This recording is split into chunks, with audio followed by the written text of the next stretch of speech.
waxaan wuxuu yahay baan doonaa inaan hubinno oo eegno.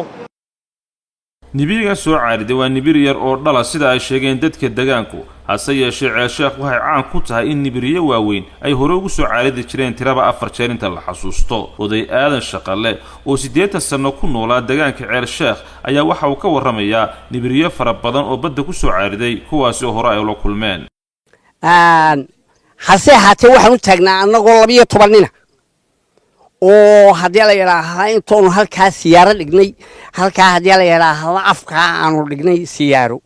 ayaan 12 nin isku soo raacay warbada aan galaano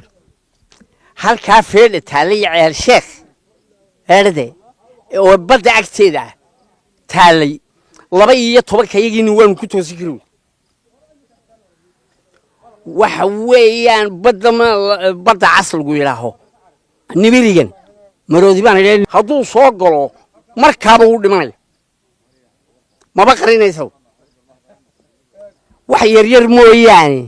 maba qarinayso nibirigan maroodi baan ilaa nibirigan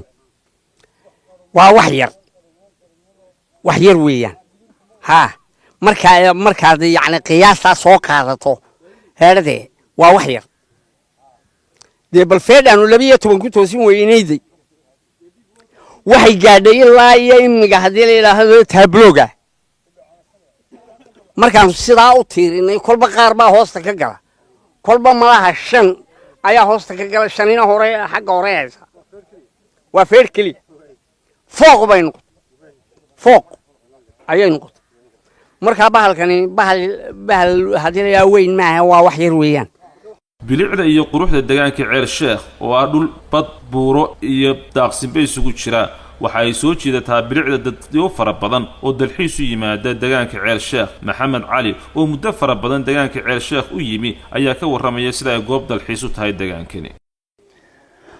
haddii aan iyar ka sheego ilaahay galada uu siiyey waxa ku xeeran geel iyo ari labadaba oo daaqa oo meel daaqsimeed u tahay dadka halkan degani intooda badan waa xoolo dhaqato waxaase ku jira rag kale oo badan oo iyaguna kalluumaysta kalluunka hodan bay ku tahay saddexdaa shay ee isku qoofalan buur iyo bannaan iyo badiba waxay soo jiitaan dadka dalxiiska ah waa meel aad iyo aad ugu habboon in la soo booqdo